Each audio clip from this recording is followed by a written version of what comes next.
Todo mundo que fez bolão já está preocupadíssimo. Pois é. Porque a maioria exatamente. cravou lá a França indo para a final, sendo campeão, os favoritos. Sem essas contusões seguidas, e o pessoal já fez o bolão com antecipado, né? Pensou, ih, quebrei a cara. Quebrou mesmo, né? E acho que a França, ela tinha potencial. Apesar que tem bons jogadores ainda. Ainda tem muito jogador, mas tinha potencial para ter um time ainda mais forte do que o campeão em 2018. Mas, assim, guardando as proporções, são 4 titulares absolutos: Kimpembe, zagueiro, Kanté, Pogba, os 2 volantes, Benzema, atacante, que simplesmente foi o melhor do mundo recentemente. E o Nkunku, reserva, mas primeiro reserva, o melhor jogador da Bundesliga. É como se o Brasil perdesse Marquinhos, Casemiro, Paquetá, Vinícius Júnior e um reserva que vai entrar sempre, sei lá, o Antony. Não dá, é uma coisa, parece praga, né? É uma coisa impressionante. E de fato muda completamente, acho que o poderio da seleção francesa. Vários outros países estão perdendo jogadores importantes, também é verdade, vários cortes. O Lukaku não joga os 2 primeiros jogos da Bélgica. Também tem. O Lukaku vai ficar só para a terceira partida. O Deschamps, técnico da seleção francesa, resolveu não chamar um substituto do Benzema, porque a cada dia ele chamava um substituto e falou que chega, né? Cada dia ele tinha que convocar um cara novo. Então a França vai com 25 só, vai estrear contra a Austrália, enfim, acho que, de fato, além do bom momento da seleção brasileira, bom momento, digamos, a preparação sem sustos, as questões das contusões ficaram muito longe da seleção brasileira. Teve o Guilherme Arana lá atrás, né, que foi o Felipe Coutinho, que talvez fosse chamado, não era uma certeza. Todos os jogadores brasileiros estão na ponta dos cascos. Então essa é uma questão. Às vezes tem... né? Mas eu queria ouvir do Casagrande, que é especialista na posição, até que ponto querer uma contusão, o afastamento do Benzema, tira o favoritismo da França, possível favoritismo, porque junto com a Argentina, Brasil e tal, figurava sempre numa lista. Até que ponto perder? Não estou nem falando do Pogba, não estou falando nem do Kanté, estou falando exatamente, exclusivamente do maior jogador do mundo, Casagrande. Diga, Casão. Deixa eu acrescentar a pergunta do Zé Trajano o seguinte: hoje eu ouvi de um jornalista chileno que trabalha na Alemanha uma teoria que eu achei interessante, falei, vou perguntar para o Casagrande no posse.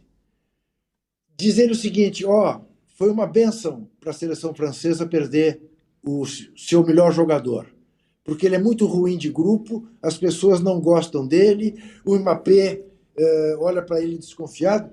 A saída dele é tão boa para a França como seria hoje do Cristiano Ronaldo para Portugal. Isso faz sentido, Casão? Não, faz sentido sim. Mas na prática, a seleção da França foi campeã em 18 sem o Benzema. Aí, nesses 4 anos, o cara se transforma no melhor jogador do mundo, né? Pela France Football, provavelmente ganha da FIFA também, foi artilheiro na Champions, foi campeão da Champions, decidiu os jogos, fez 2 vezes 3 gols em 2 partidas de Champions seguidas, que era mata-mata. Aí eu vejo o seguinte, você perde um jogador, né, que seria... talvez a grande atração dessa França, porque na última ele não jogou, mas ao mesmo tempo você abre espaço para o mesmo ataque da de 18, né? Para o mesmo ataque de 18. Que vai ter o Griezmann, que vai ter o Giroud, que vai ter o Mbappé. Que foi o ataque que foi campeão, mesmo sem o atacante, sem o centroavante fazer gols, e foi o ano, a Copa, que o Mbappé se sentiu melhor. Foi a primeira Copa dele, melhor jovem da Copa, jogando num esquema que ele não tinha o centroavante para ele ter que passar a bola. O esquema do ataque era muito marcado em cima da velocidade dele, em cima dos arranques dele. Então a França volta, nesse caso, a ter o mesmo esquema ofensivo que teve na última Copa do Mundo. Em relação à vaidade, realmente tem uma vaidade muito grande no jogador francês. Sempre teve, não é de hoje. A seleção da França não seria a primeira vez que ela teria incompatibilidade de relacionamento. Lá em 10, foi Ribéry, foi o Anelka, saíram no meio da Copa e foram embora, por falta de relacionamento com o treinador e com outros jogadores. Então não seria a primeira vez. E eu acho que, nesse sentido, você ganha o Mbappé nessa Copa. Você ganha o Mbappé, que poderia sim ter um conflito de vaidade Para quem? Quem seria o grande ídolo? Quem seria o grande ídolo? Né? Eu acho que na cabeça deles, isso acontece muito forte. Dentro desse Como panorama, tá acontecendo, então era melhor o acontece Neymar no ir embora PSG. também. O Neymar iria embora, Esse é o abriria, Não, o Vinícius Júnior mas, seria Trajano, titular. É que o Neymar Mas é Trajano, o Neymar é muito querido pelos pelo caras. mas o pelos caras. brasileiro, o brasileiro não tem esse tipo de problema de relacionamento. Do grupo, né? O futebol brasileiro não tem isso, o futebol brasileiro é acostumado a ter sempre um ou dois que tem privilégios até que os outros, tudo bem, aceitam numa boa, como foi 2002 com o Ronaldo, foi 98, já foi com o Pelé, já foi com o Romário, enfim, o futebol brasileiro, ele é acostumado, o jogador brasileiro, ele é acostumado a saber que tem 2, 3 no elenco, que tem mais visibilidade, tem mais espaço, né, são mais destaques, isso é acostumado. No francês, não. No futebol francês, tem problema de relacionamento, sim. Sempre teve, não é a primeira vez. E eu acho que, olhando para esse lado que o Juca falou, essa saída do Benzema, você vai ganhar um Mbappé hipermotivado, pensando só em jogar futebol, não pensando em dividir protagonismo com o Benzema. Conversa boa essa. Essa conversa foi muito interessante aqui. O Pedro Henrique Guimarães lembra que o Benzema foi o personagem do não toque a bola pro Vinícius Júnior, né? Naquela... Depois, Real Madrid, depois eles se entenderam, é o verdade. Vinícius Júnior cresceu muito com ele. Mas esse ponto do... Mas esse 2002 teve o corte do Romário que permitiu uma... Foi a última Copa que o Brasil venceu. Permitiu uma reorganização. Reorganização de lideranças importante também. É porque verdade. o Romário era meio voo solo. O né? Romário era muito maior que todo Exatamente. mundo em 2002. Exatamente. Mas é interessante, a gente está falando, vai desfalcar, e agora? Vai ser o Benzema? Bom ponto do Casão. Não, ponto Pode legal. ser que... Sabe que eu estou curioso também com a nossa enquete. Como ela tá? Como é que ela está?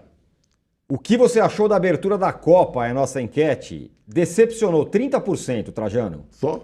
Dentro do esperado, 63%. Dentro do esperado. Surpreendeu, apenas 7%. Mas ele surpreendeu a pergunta positivamente ou É porque negativamente? tem o decepcionante que já tem o... Ô, Tironi. Oi, Tironi, fala, Casão. Só uma coisa. Eu gostaria de ver o Benzema jogando a Copa do Mundo, tá?